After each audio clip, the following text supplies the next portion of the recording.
السلام علیکم ورحمۃ اللہ وبرکاتہ۔ دورہ تفسیر و سیرت کی دوسری کلاس میں آپ سب حضرات کو خوش آمدید کہا جاتا ہے۔ انشاءاللہ آج کی اس کلاس میں تفسیر کے اندر ہم سورہ عنکبوت کا آغاز کریں گے۔ یہ مکی صورت ہے، اس کے اندر 7 رکوع ہیں اور 69 آیتیں ہیں۔ سب سے پہلے اس بات کو بیان کرتے چلیں کہ مکی صورتیں کیا ہوتی ہیں اور مدنی صورتیں کیا ہوتی ہیں، اور مکی صورتیں کتنی ہیں، مدنی صورتیں کتنی ہیں۔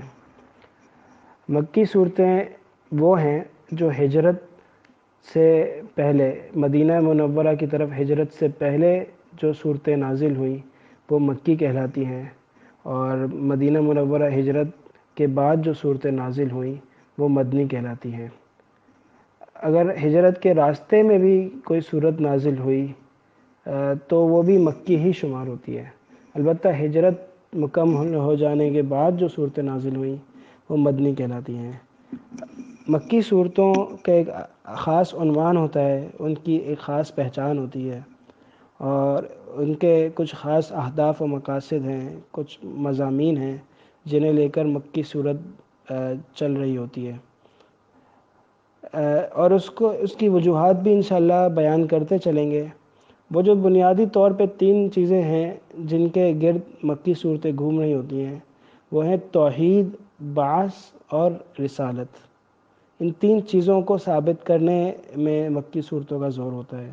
توحید یعنی اللہ تعالیٰ ایک ہے، بعث یعنی مرنے کے بعد اٹھایا جائے گا، قیامت برحق ہے، روز جزا قائم ہوگی، جنت جہنم قائم ہوگی، اعمال تولے جائیں گے، حساب کتاب ہوگا۔ اور تیسری چیز ہے رسالت۔ حضور صلی اللہ علیہ وسلم ہمارے نبی ہیں، اس سے پہلے بھی کئی انبیاء آئے، اور اب آخری نبی حضور صلی اللہ علیہ وسلم ہیں۔ ان کے آنے کا مقصد ساری کائنات کو، ساری دنیا کو اندھیریوں سے، کفر و ظلمت کی، شرک کی اندھیریوں سے نکال کر ہدایت و رشد کی روشنی میں لانا ہے، توحید کا پلہ بھاری کرنا ہے، اور دین حنیف کی شناخت کرانا ہے۔ تو یہ مکی صورتیں ہیں، اور اس کے اندر ایمان والوں کو جو ہے ثابت قدمی کی طرف دعوت دی جاتی ہے۔ ایمان والوں کو بتایا جاتا ہے کہ آزمائش تو آتی ہی ہے، البتہ انسان پختہ مسلمان وہی ہے جو آزمائش پہ ثابت قدم رہے۔ مکی صورت اور صورتیں کتنی ہیں، مدنی صورتیں کتنی ہیں، اس کا بھی بیان کرتے چلیں۔ 114 صورتوں میں سے جو کل قرآن مجید کی صورتیں ہیں، 86 صورتیں 86 صورتیں مکی ہیں اور 28 مدنی ہیں۔ ان کو یاد رکھنے کا آسان طریقہ یہ ہے کہ ہم یہ یاد رکھ لیں کہ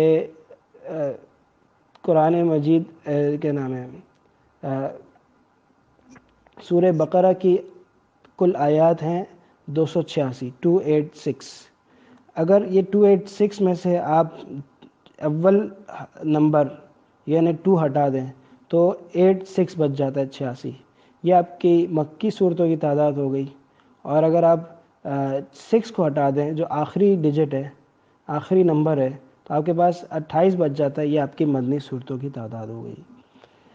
سورہ عنکبوت جس سے ہم آغاز کرنے لگے ہیں وہ بھی مکی صورت ہے۔ عنکبوت کا مطلب ہے مکڑی کا جالا۔ اس صورت کا نام عنکبوت رکھنے کی وجہ یہ ہے کہ اس صورت کے اندر ایک آیت آئے گی، اس میں یہ لفظ استعمال ہوگا، اور وہ آیت کیا ہے؟ وہ آیت ہے ان اوہن البیوت لبیت العنکبوت۔ اللہ پاک فرما رہے ہیں کہ سب سے کمزور گھر وہ مکڑی کا گھر ہوتا ہے، یعنی مکڑی کا جو جالا ہے وہ اس کا گھر بھی ہوتا ہے، اور وہ سب سے کمزور ہوتا ہے۔ اسے کوئی آدمی بھی بغیر ہاتھ لگا کر، بغیر کوئی طاقت زور آزمائے، طاقت لگائے، اس کو توڑ سکتا ہے، اس کو تہس نہس کر سکتا ہے۔ حالانکہ بڑی جو ہے دقت کے ساتھ، بڑی محنت سے اس نے وہ گھر بنایا ہوتا ہے، اور اس کی صنعت کاری، اس کی ڈیزائن آدمی دیکھ کر حیران ہوتا ہے کہ کتنا زبردست اس نے گھر بنایا ہے۔ اور اس کے اندر اگر کوئی چیز جائے تو کوئی مکھی وغیرہ جائے تو وہ اس میں پھنس بھی جاتی ہے۔ لیکن انسان کی جو قوت ہے وہ اتنی ہے کہ اگر اس پہ ذرا سا ہاتھ لگائے تو وہ جو ہے مکڑی کا جالا ٹوٹ کے تہس نہس ہو جاتا ہے۔ وہ کہہ رہے ہیں کہ کافروں کا جو مکر و فریب ہوتا ہے اس کے مثال بھی مکڑی کے جالے کی سی ہے۔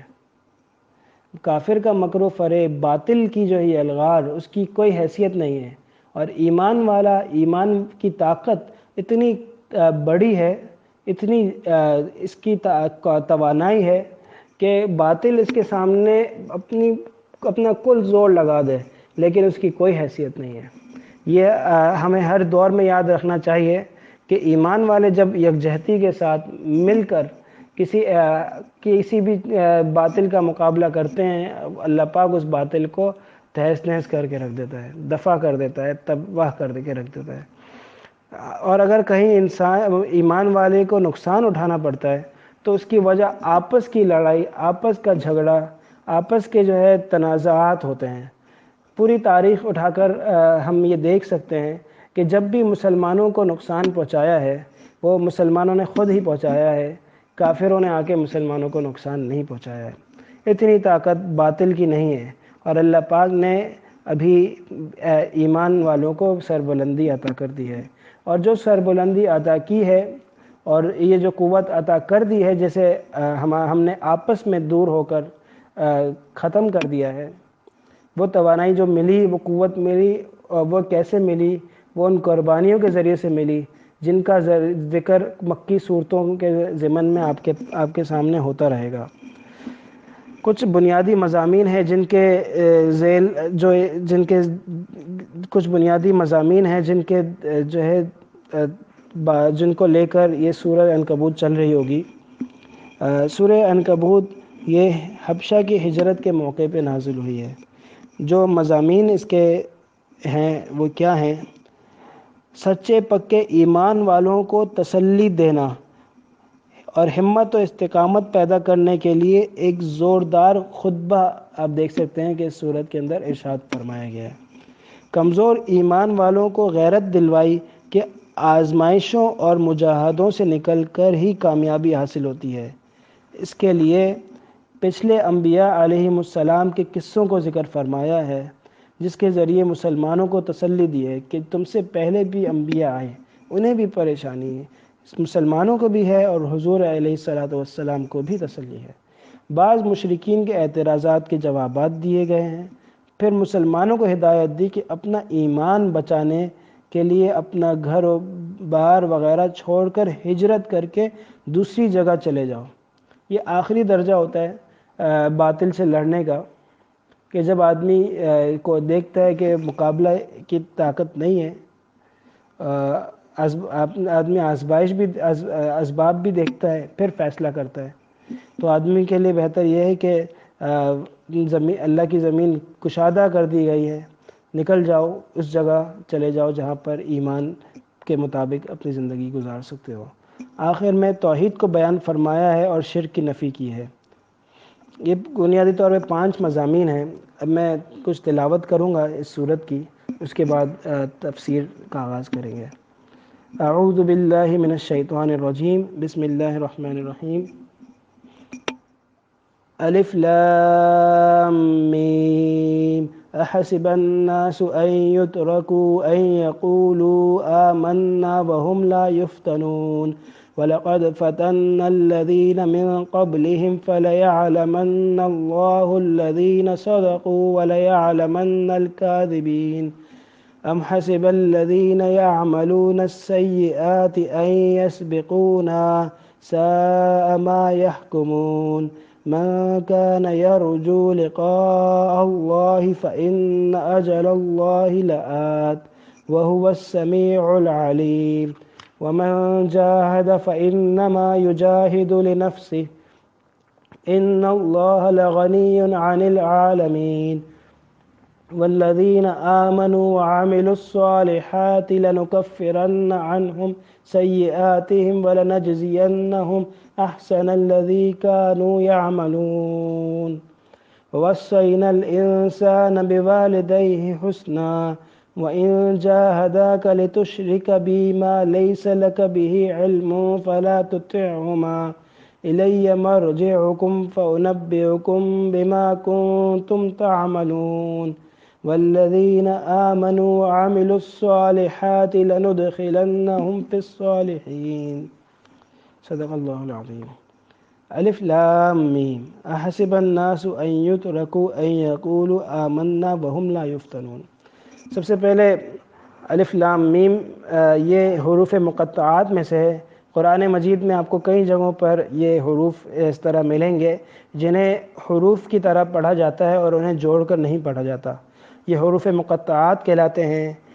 ان کے اللہ تعالیٰ نے بندوں کو آزمائش کے طور پر اور بڑے سے بڑے دانشوروں کی آزمائش کے لیے یہ طریقہ کار اختیار کیا کہ اور خاص طور پہ عربوں کے لیے جن میں یہ قرآن مجید نازل ہوا کہ تم اتنی فصاحت و بلاغت رکھتے ہو، تمہاری ہی زبان میں یہ کلام اترا ہے۔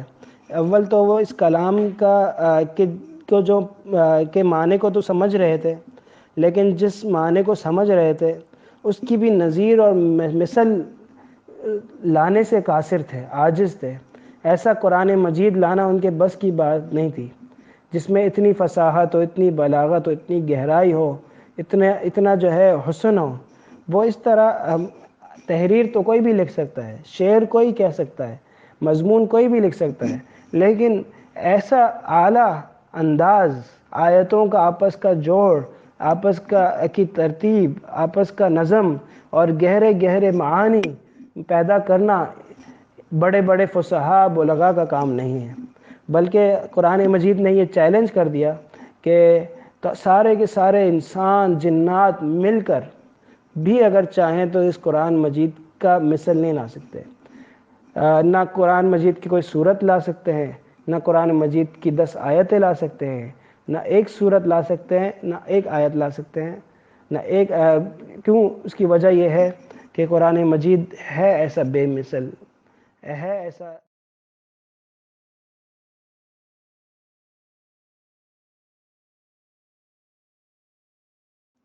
اب ہم حروف مقطعات کی طرف آتے ہیں۔ مقطع یعنی جسے الگ الگ کر کے توڑ توڑ کے پڑھا جاتا ہے، اس کے اندر ہر حرف کو آپ الگ الگ پڑھتے ہیں، ہجا کر کے پڑھتے ہیں۔ الف لام میم۔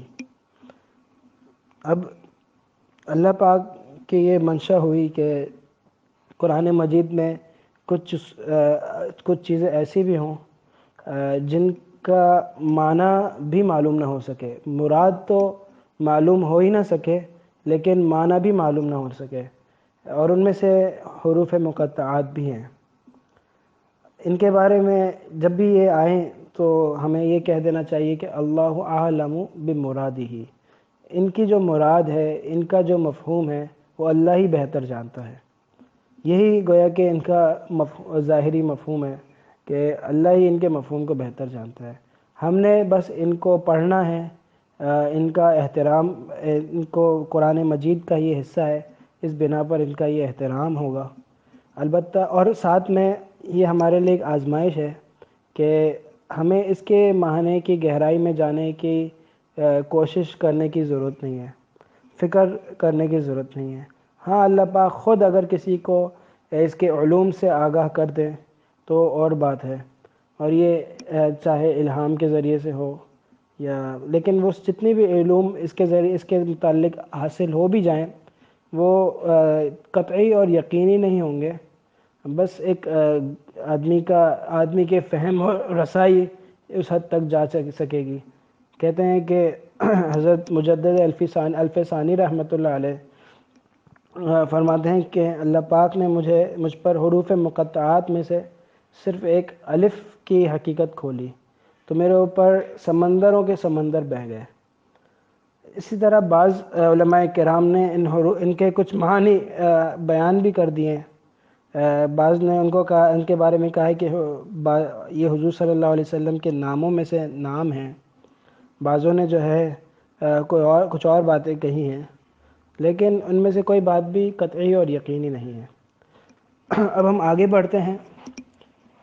احسب الناس ان یترکوا ان یقولوا آمنا وهم لا یفتنون، کیا لوگوں نے یہ خیال کر لیا ہے، یعنی ایمان والوں نے یہ خیال کر لیا ہے کہ انہیں صرف یہ کہہ دینے کے بعد چھوڑ دیا جائے گا کہ ہم ایمان لے آئے اور انہیں آزمایا نہیں جائے گا۔ وَلَقَدْ فَتَنَّا الَّذِينَ مِن قَبْلِهِمْ فَلَيَعْلَمَنَّ اللَّهُ الَّذِينَ صَدَقُوا وَلَيَعْلَمَنَّ الْكَاذِبِينَ، ہم نے ان ایمان والوں سے پہلے والے ایمان والوں کو بھی آزمائشوں میں ڈالا تھا، اور اس کا مقصد یہی تھا کہ اللہ پاک ظاہر کر دے کہ ان میں سے سچے کون ہیں، اور اللہ پاک ظاہر کر دے کہ ان میں سے جھوٹے کون ہیں۔ تو اللہ پاک ان دو آیتوں میں مسلمان ایمان والے کو تسلی دے رہے ہیں، اور جو آزمائشیں ایمان والوں پر آ رہی ہیں ان کی وجہ بتا رہے ہیں۔ تسلی دی جا رہی ہے کہ تم اکیلے نہیں ہو، تم سے پہلے جو ایمان والے گزرے انہیں بھی آزمائشوں میں ڈالا گیا، لیکن وہ کامیاب ہوئے، ان کا تذکرہ خیر تمہیں ملتا ہے، ان کی بھلائی کا تمہیں پتہ چلتا ہے، اور جو برے لوگ تھے ان کی برائی کا بھی تمہیں پتہ چلتا ہے۔ تو وہ لوگ جو آزمائے گئے وہ ناکام و نامراد نہیں ہوئے، انہوں نے بہت بڑا مرتبہ پایا، ذکر خیر بھی پایا، اور آخرت میں بڑے مراتب و منازل بھی لے کر گئے۔ تو اور یہ میری عادت ہے، اللہ پاک فرما رہے ہیں کہ یہ میرا طریقہ ہے کہ، اور یہ مت سمجھو کہ تم ایمان لاؤ گے تو تمہیں ایسے ہی چھوڑ دیا جائے گا۔ الانبیاء اشد بلاء ثم الامثل فالامثل، سب سے زیادہ جو آزمائشوں میں ڈالا گیا وہ انبیاء کرام کو ڈالا گیا، پھر ان لوگوں کو ڈالا گیا جو انبیاء کرام کے زیادہ قریب تھے۔ اور اس کی وجہ یہی ہوتی ہے کہ ایمان والا دنیا سے محبت نہ کر بیٹھے، دنیا سے جی نہ لگا بیٹھے، اس کو پتہ ہو کہ ہم نے یہ جگہ چھوڑ کے جانی ہے، یہ دنیا دار فانی ہے، جی اپنا مت لگا اس میں، لحد میں جہاں بتانی ہے۔ تو اسی بنا پر جو ہے اللہ پاک آزمائش میں مبتلا کرتے ہیں ایمان والوں کو تاکہ ان کے درجات بلند ہوں۔ حضور صلی اللہ علیہ وسلم کے پاس صحابہ کرام آئے اور یہ شکایت کی کہ ہمیں بہت زیادہ تکالیف دی جا رہی ہیں، ہم ایمان لاتے ہیں، اللہ کو مانتے ہیں، توحید کا عقیدہ رکھتے ہیں، ہمیں تو ہم سربلندی ہونی چاہیے ہماری، تو ہمیں کیوں آزمائشوں میں ڈالا جا رہا ہے؟ تو کیا کہتے ہیں حضور صلی اللہ علیہ وسلم بتاتے ہیں کہ تم سے جو پہلے لوگ تھے انہیں جو ہے آرے سے کاٹ دیا جاتا، گڑھا کھودا جاتا، اس میں ایمان والے کو ڈالا جاتا اور آرے سے اس کے 2 حصے کر دیے جاتے ہیں۔ ان میں سے جو پہلے ایمان والے تھے ان کے ساتھ ایسا بھی ہوا کہ لوہے کی کنگھیوں سے ان کی کھالیں اتاری گئی، زندہ آدمی کی کھال اتار رہے ہیں، آپ اندازہ لگائیں کتنی تکلیف ہوگی۔ تو کہیں پہلے جو ایمان لائے ان کو اتنی تکالیف سے گزارا گیا، اور ان کا مقصد یہ تھا کہ پتہ چل جائے کہ پکا مومن کون ہے اور کون جو ہے جھوٹا ہے، منافق ہے۔ ظاہری طور پہ اپنے آپ کو مومن بتلاتا ہے لیکن اندر اس کے نفاق بھرا پڑا ہے، کفر بھرا پڑا ہے۔ ان دونوں آیتوں کا تعلق ایمان والے سے ہے، مومن سے ہے۔ ام حسب الذین یعملون السیئات ان یسبقونا ساء ما یحکمون، کیا یہ گمان رکھا ہے، کیا یہ گمان کیے بیٹھے ہیں کفار، برے کام کرنے والے، کہ وہ ہم سے بازی جیت جائیں گے، وہ ہم سے بچ جائیں گے؟ ان کا یہ خیال، ان کا یہ فیصلہ بہت ہی گھٹیا ہے، بہت ہی برا ہے۔ تو کافر لوگ جو یہ سمجھتے ہیں کہ برائی کا ان کو بدلہ نہیں ملے گا، برائی کی وجہ سے وہ پکڑ میں نہیں آئیں گے، جو وہ برے غلط منصوبے بنائے بیٹھے ہیں ان کا کوئی انجام نہیں ہوگا۔ اللہ پاک سے وہ نکل چکے ہیں، اللہ پاک کی دسترس سے باہر ہو چکے ہیں۔ وہ چاہیں گے اسی وجہ سے، تو جب کیونکہ کافروں کو پتہ ہے کہ ان کے ہاں آخرت میں کچھ بھی نہیں ہے، اسی لیے وہ دنیا سے جی لگائے بیٹھے ہیں، سمجھتے ہیں کہ اپنی دنیا کی زندگی کو جتنا اچھا بنا سکتے بنا لیتے ہیں، کیونکہ آخرت میں ان کو پتہ ہے کہ ہمارے لیے کچھ ہی نہیں ہے۔ من کان یرجو لقاء اللہ فإن اجل اللہ لآت وهو السمیع العلیم، مومن بھی دیکھ لے، کافر بھی دیکھ لے، من کان یرجو لقاء اللہ، جسے اللہ سے ملاقات کی آرزو ہے، تمنا ہے، تو اسے پتہ چل جائے کہ اللہ کے ملاقات کا وقت آنے والا ہے، قریب ہے۔ وہ السمیع العلیم، وہ سننے والا بھی ہے، وہ جاننے والا بھی ہے۔ اس کو پتہ ہے کہ ایمان والا کتنی تکلیف میں ہے، اس کو پتہ ہے کہ کافر کتنے مزے اڑا رہا ہے۔ تو اللہ پاک کے پاس جب یہ جائیں گے تو وہاں سارا دودھ کا دودھ، پانی کا پانی ہو جائے گا۔ ایمان والے کو اپنی نعمت، اپنی تکالیف کا بھی بدلہ ملے گا، اپنی نیکیوں کا اجر ملے گا، اور کافر کو اس کے بدسلوکی کا، اس کی جو ہے کیا نام ہے، اس کے غلط سالت منصوبوں کا جو ہے خمیازہ بھگتنا پڑے گا، اور ہمیشہ کی جہنم اور عذاب اس کا ٹھکانہ ہوگا۔ وَمَنْ جَاهَدَ فَإِنَّمَا يُجَاهِدُ لِنَفْسِهِ إِنَّ اللَّهَ لَغَنِيٌّ عَنِ الْعَالَمِينَ۔ کہہ رہے ہیں کہ اے ایمان والوں، ذرا ایمان کی طرف آ جاؤ، نیک اعمال اختیار کر لو، اس میں تمہارا ہی فائدہ ہے، مجھے تمہارے نیک عمل کرنے سے کچھ نہیں ملنے والا۔ فرماتے ہیں ومن جاہدہ، جو کوشش کر رہا ہے، محنت کر رہا ہے، اور فإنما یجاہد لنفسی، اس کا فائدہ اسی کو ہے، اپنی ذات کے لیے وہ محنت کر رہا ہے۔ ان اللہ لغنی عن العالمین، اللہ تعالیٰ سارے جہاں والوں سے بے نیاز ہے، سارے جہانوں سے بے نیاز ہے۔ اگر ساری دنیا جو ہے اللہ کی اطاعت کرنے پہ آ جائے تو اللہ کی بڑائی میں کوئی اضافہ نہیں ہوگا، اور اگر ساری دنیا اللہ کی نافرمانی پہ اتر جائے تو اللہ کی بڑائی میں کوئی گھٹی نہیں ہے، اللہ کی بڑائی میں کوئی جو ہے گھٹاؤ پیدا نہیں ہوگا۔ والذین آمنوا وعملوا الصالحات لنکفرن عنہم سیئاتہم ولنجزینہم احسن الذی کانوا یعملون۔ اللہ تعالیٰ کے اوپر کوئی چیز لازم نہیں ہے، لیکن اللہ پاک احسان کے طور پر اپنے اوپر ایک چیز لازم کرتے ہیں، اور وعدہ کرتے ہیں کہ جو ایمان لائیں گے اور نیک عمل کریں گے تو ضرور ہم جو ہے ان کے گناہوں کو معاف کر دیں گے، اور انہیں جو ہے ان کو بہترین بدلہ عطا فرمائیں گے ان کے نیک اعمال کا۔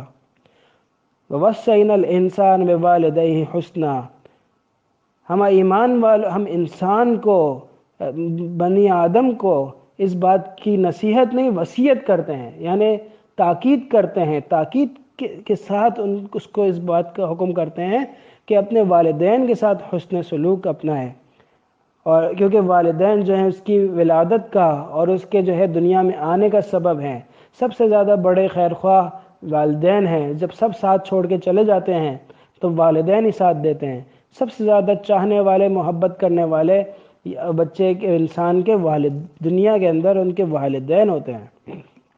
تو والدین کا بہت بڑا اللہ پاک نے جو ہے وہ حکم مرتبہ رکھا ہے، اور کئی اللہ تعالیٰ نے توحید کے بعد، شرک کی نفی کرنے کے بعد جو حکم دیا ہے وہ والدین کی اطاعت کا دیا ہے۔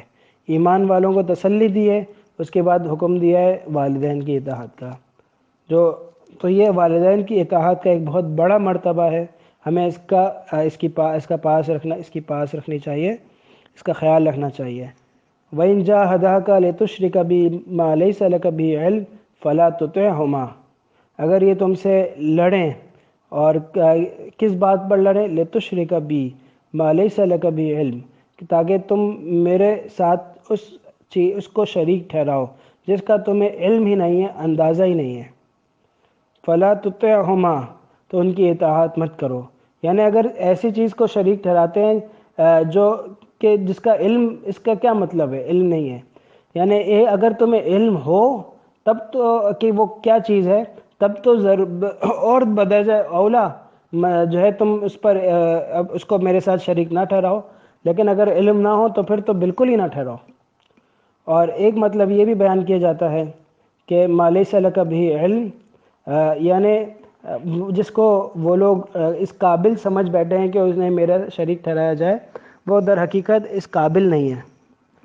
تمہیں پتہ نہیں ہے کہ وہ کتنا گھٹیا ہے، اور اس کا اور میرا کوئی موازنہ نہیں ہے، لہٰذا اس کو میرے ساتھ شریک نہیں ٹھہراؤ، کیونکہ میرا موازنہ کائنات میں کسی چیز کے ساتھ بھی نہیں ہو سکتا، میں اتنا اعلیٰ اور بالا ہوں۔ اللہ پاک فرما رہے ہیں اِلَيَّ مَرْجِعُكُمْ فَأُنَبِّئُكُم بِمَا كُنتُمْ تَعْمَلُونَ، میرے ہی پاس تم کو لوٹ کر آنا ہے، پھر میں تمہیں باخبر کر دوں گا اس بات سے جو تم کیا کرتے تھے۔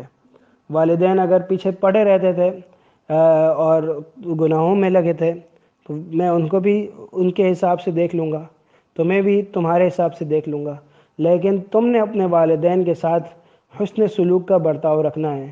ان کے ساتھ اگر وہ گناہ میں مبتلا تھے، برائی میں مبتلا تھے، اس کا مطلب نہیں ہے کہ تم ان کے ساتھ رویے کو اپنے برتاؤ کو خراب کرو۔ ان کے ساتھ تمہارا رویہ، تمہارا برتاؤ اچھا ہونا چاہیے۔ ہو سکتا ہے کہ تمہارے رویے اور برتاؤ کو دیکھتے ہوئے وہ دین کے قریب آ جائیں، وہ دیندار ہو جائیں، اگر وہ ایمان والے نہیں ہیں تو وہ ایمان والے ہو جائیں۔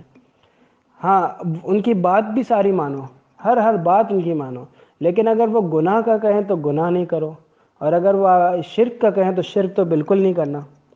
حضرت سعد بن ابی وقاص رضی اللہ عنہ کی والدہ ایمان نہیں لائی تھی، اور جو ہے انہوں نے حضرت سعد کو کہا کہ اگر تم کفر شرک اختیار نہیں کرو گے، کفر کی طرف دوبارہ نہیں آؤ گے تو میں کھانا نہیں کھاؤں گی۔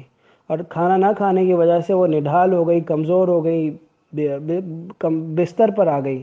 لوگ پکڑ کے ان کے منہ چیر کر زبردستی ان کے منہ میں کھانا ڈالتے تھے، لیکن وہ جو ہے کھانا کھانے کے لیے بھی تیار نہ ہوتی تھی۔ حضور صلی اللہ علیہ وسلم سے اس متعلق پوچھا گیا تو یہی بات بتائی گئی کہ دیکھیں، ایمان نہیں چھوڑنا، کفر نہیں اختیار کرنا، باقی تمام باتوں میں والدین کی اطاعت اور فرمانبرداری ضروری ہے۔ گناہ نہیں کرنا، برائی نہیں کرنی، باقی اگر کوئی رسم و رواج ہو وہ بھی نہیں کرنا، لیکن اگر کوئی مباح کام ہے، کوئی جائز کام ہے، کوئی اچھا کام ہے، اطاعت اس میں ان کی کرنی چاہیے، ان کی خدمت کرنی چاہیے۔ والذین آمنوا وعملوا الصالحات لندخلنہم فی الصالحین، جو ایمان لائے اور انہوں نے نیک عمل کیے، ہم وعدہ کرتے ہیں اس سے کہ ہم اسے یقیناً ضرور اسے نیک کو کاروں میں ڈال دیں گے۔ اگر اس کی گناہ ہوئے ہیں، اگر اس سے کوئی کمی کوتاہی ہوئی ہے، لیکن نیک اعمال بھی ہیں اس کے پاس، اور اس کی چاہت یہ ہے کہ میں اچھے لوگوں میں رہوں، اچھے لوگوں سے اس نے اپنا میل جول رکھا ہے تو اور ان سے ان کی محبت ہے، تو قیامت کے دن بھی وہ انہی کے ساتھ شامل ہو جائے گا۔ حدیث شریف میں آتا ہے المرء مع من احبہ، انسان قیامت کے دن اسی کے ساتھ ہوگا جس کے ساتھ اس کی محبت ہوگی۔ تو جو آخرت کے لیے، اللہ کے لیے محبت جس نے اسے کی ہوگی، قیامت کے دن اس محبت کے صدقے میں وہ بھی انہی کے ساتھ انشاءاللہ ہو جائے گا۔ البتہ اس کے لیے بھی ایمان اور نیک اعمال ضروری ہیں۔ اگر ایمان اور نیک اعمال نہ ہوئے تو یہ محض ایک خیال ہوگا، ایک جنون ہوگا جس کی تکمیل نہ ہو پائے گی۔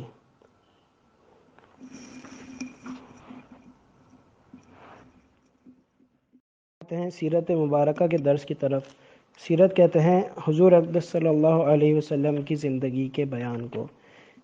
سیرت کے ضمن میں حضور صلی اللہ علیہ وسلم کی ولادت سے لے کر وفات تک کے تمام احوال آ جاتے ہیں، ساتھ میں حضور صلی اللہ علیہ وسلم کے اخلاق، کردار، حضور صلی اللہ علیہ وسلم کا اسوہ بھی بعض حضرات سیرت کے ضمن میں بیان کرتے ہیں، بعض حضرات اسے علیحدہ موضوع شمار کرتے ہیں اور اسے سیرت کے اندر شمار نہیں کرتے اور اسے الگ سے ذکر کرتے ہیں۔ ویسے دونوں ہی طریقے سے حضور صلی اللہ علیہ وسلم کی شفاعت حاصل ہوگی، اور دونوں ہی باتیں برحق ہیں۔ حضور صلی اللہ علیہ وسلم کا تذکرہ، حضور صلی اللہ علیہ وسلم کا جو ہے نام اقدس، حضور صلی اللہ علیہ وسلم کی ولادت کے تذکرے، صفات کے تذکرے، یہ سبھی ہمارے لیے انتہائی زیادہ اہم ہیں۔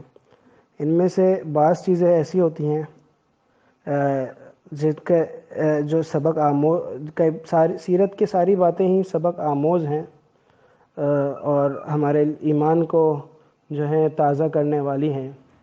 دنیا کے سارے بڑے لوگوں کو ہم جاننے کی کوشش کرتے ہیں، ہم اپنے خاندان، گھر والوں کو یا اپنے آپ کو کم از کم جو ہے اپنے خاندانی حیثیت کو جاننے کی فکر کرتے ہیں۔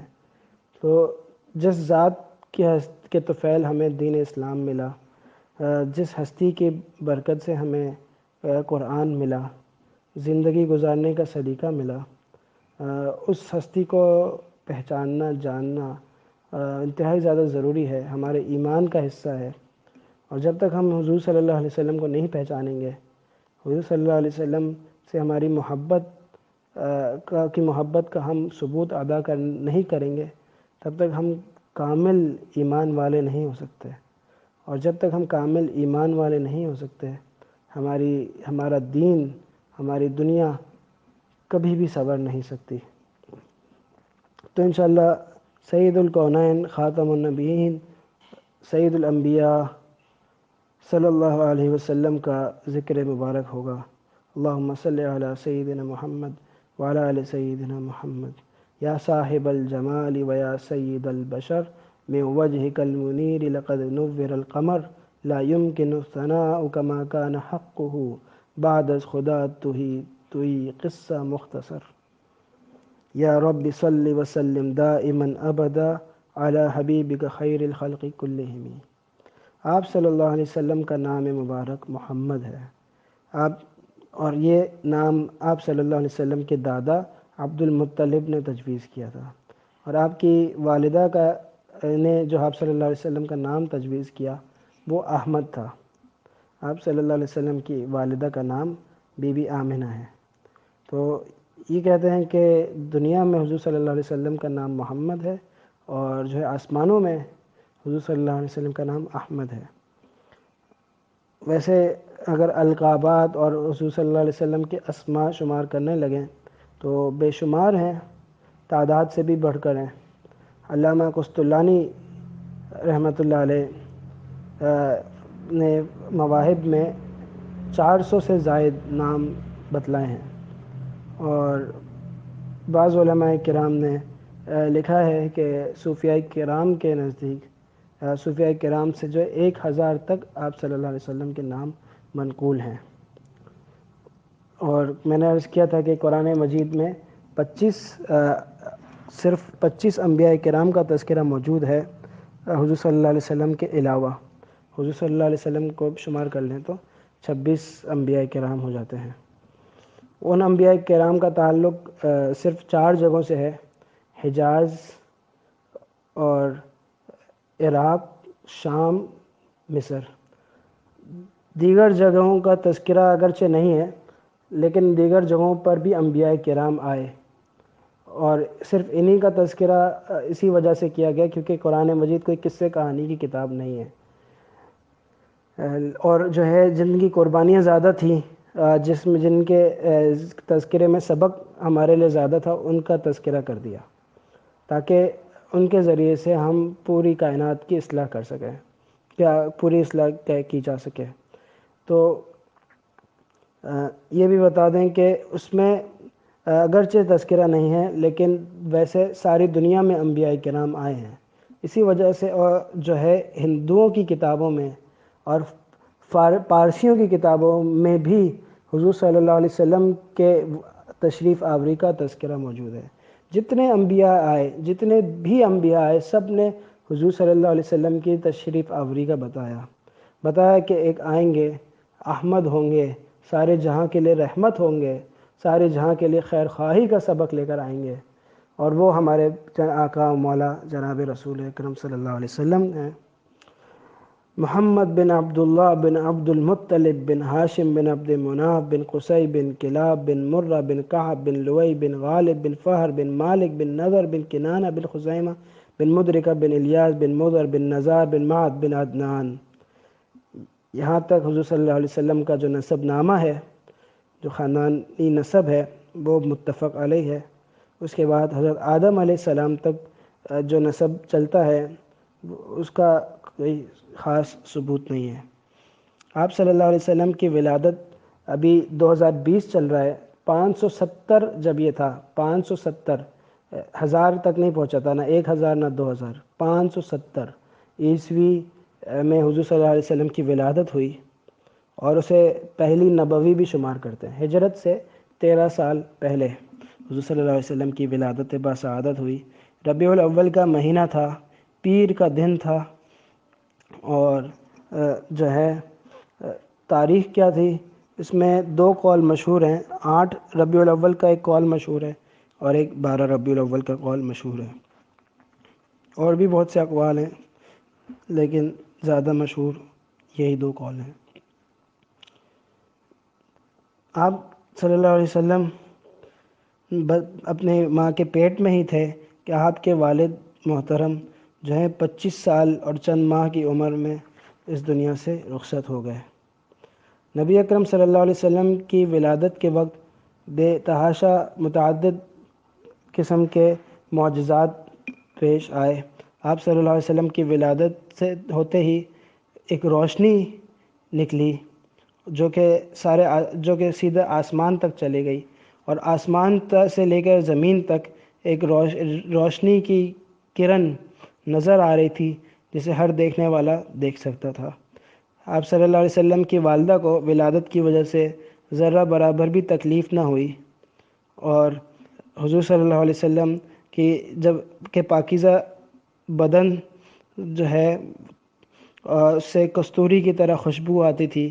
آپ صلی اللہ علیہ وسلم ختنہ شدہ پیدا ہوئے، چہرہ بھی نورانی تھا، آنکھیں سرمگی تھیں، دونوں شانوں کے درمیان مہر نبوت شروع سے موجود تھی، اور جب پیدا ہوئے تو فارسیوں نے جو 1000 سال سے تک جو ہے جو آگ جلائی ہوئی تھی جس کی وہ پوجا کرتے تھے، وہ آگ بجھ گئی، اور کسریٰ جو ایران کو جو بڑی سلطنت تھی کسریٰ کی، جو ایران پر بھی محیط تھا، اور وہاں کے قلعوں کے ساتھ جو کنگرے قائم تھے وہ سارے کے سارے گر گئے۔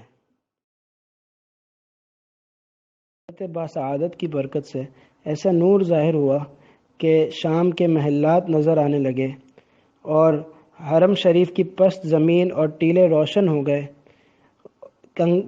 کسریٰ کے 14 کنگرے گر پڑے۔ کنگرے اصل میں قلعوں کے اطراف میں توپوں کو رکھنے کے لیے اور حفاظتی تدبیر کے طور پہ یہ قائم کیے جاتے تھے۔ ان کو بھی یہ بھی اللہ کے فضل و کرم سے ولادت باسعادت کی برکت سے گر پڑے۔ باسعادت کی برکت سے ایسا نور ظاہر ہوا کہ شام کے محلات نظر آنے لگے، اور حرم شریف کی پست زمین اور ٹیلے روشن ہو گئے۔ کسریٰ کے 14 کنگرے گر پڑے۔ کنگرے اصل میں قلعوں کے اطراف میں توپوں کو رکھنے کے لیے اور حفاظتی تدبیر کے طور پہ یہ قائم کیے جاتے تھے۔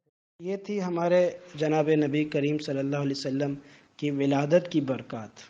تو ایک ایسی ہستی کہ جن کے آتے ہی سارا جہاں روشن ہو گیا، کتنی ہی مبارک بابرکت یہ ہستی ہوں گی، اور ان سے جڑنے والے کا اور ان سے فیض یاب ہونے والے کا کیا ہی مقام و مرتبہ ہوگا۔ اللہ پاک ہمیں اس نسبت کو پیدا کرنے، حاصل کرنے اور اسے قائم رکھنے کی توفیق نصیب فرمائے۔ حضور صلی اللہ علیہ وسلم کی محبت ہمیں عطا فرمائے۔ حضور صلی اللہ علیہ وسلم جس قرآن پاک کو لے کر آئے اسے سمجھنے، اسے اپنے سینوں میں اتارنے، اس پر عمل کرنے کی توفیق نصیب فرمائے۔ اللہ پاک ہم سب سے راضی ہو جائے۔